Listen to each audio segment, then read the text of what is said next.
Greetings, this is Estere with Story Blessings Astrology, and I'm so excited to talk about Mars entering Pisces. I felt like the whole time that Mars was in Aquarius, my electrical system was being fried, like I'd stuck my finger into a light socket.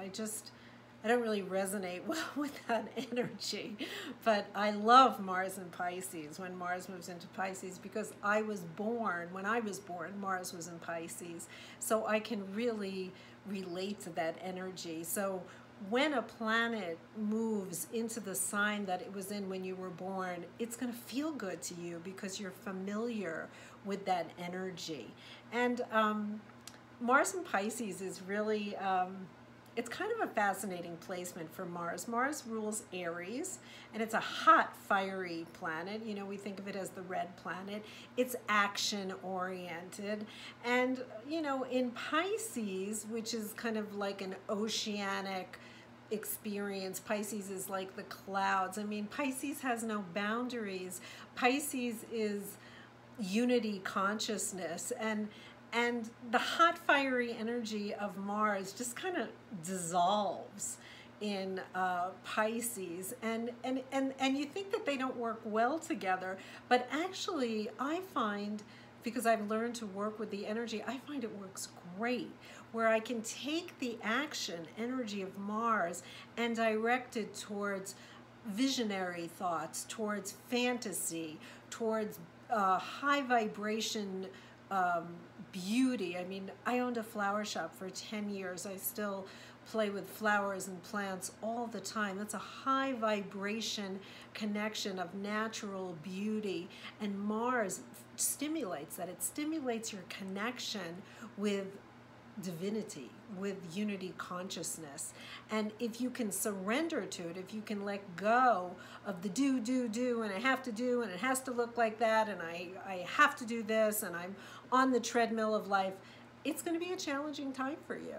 But if you can just let go, and Mars entered Pisces earlier this week, and it's going to be in Pisces till January 1st. So the whole holiday season is really going to be a time of surrender.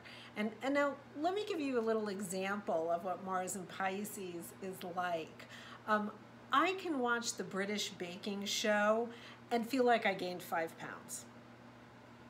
Because when you have Mars in Pisces, what you watch, what you experience, it feels real.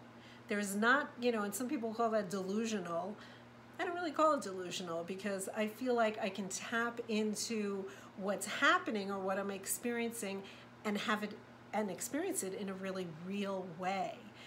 So for instance, I saw Bohemian Rhapsody 3 times last week. I might actually go see it again. I loved it so much.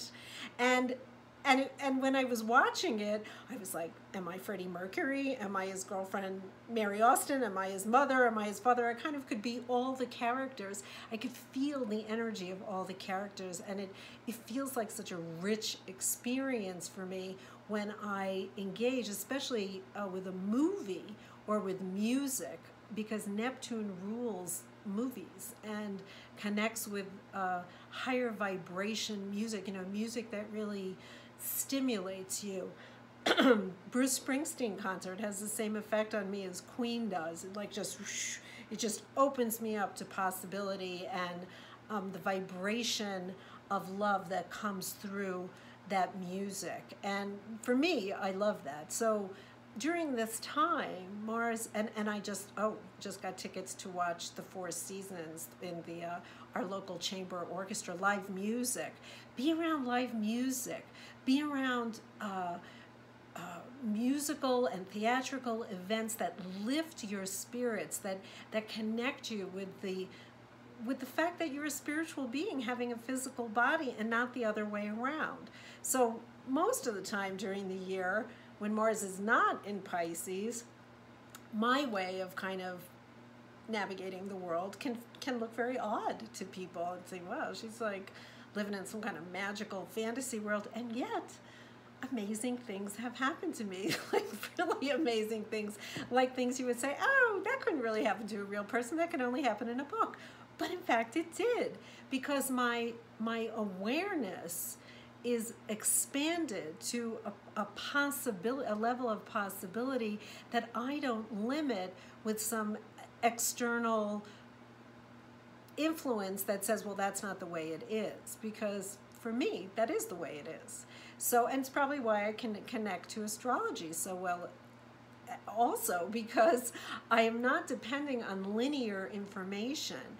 With Mars and Pisces, you're able to access more of the non-linear world, and the majority of our world is non-linear. We try to make things understandable with our mind, especially in our culture, because we're very mind-oriented. But Mars and Pisces reminds us that we're actually, the majority of our makeup is spiritual, emotional. And so when the rest of the world is kind of aligned with Mars and Pisces, or is having to experience Mars in Pisces, they get to feel a little bit more what it feels like to be me. And that feels good to me. So when a planet is, again, moving through a sign that it's moving through in your birth chart, you feel somehow a little more connected, because you're like, wow, other people are experiencing the same thing I am. Now, again, if you're a super linear person, and you depend mostly on your thinking to navigate through the world, this can feel like a frustrating time. If you're a person who is tapped into your intuition and you know how to follow guidance, and when you get a sign, or you get, oh, I think I need to turn here, or there's a parking space over there for me, or my perfect coat is waiting over there for me, and it's at a great price. That it's kind of like mundane things and then bigger things as well. Mars and Pisces really lets you kind of be in a little bit more of the magic space, and I think we all crave that. We all, we want to be out of some of the pain and suffering that we see in our world. And it doesn't mean that you don't see the pain and suffering, but you're kind of in a higher space of allowing for potential of what could come out of a vision, what could come out of more time in meditation, solutions to problems, divinely guided solutions. And these are really important times to be open to that kind of communication. So you have to find out in your own chart if Mars is in Pisces, or what other parts of your chart Mars and Pisces might be affecting as it transits, as Mars transits through the mutable water sign of Pisces.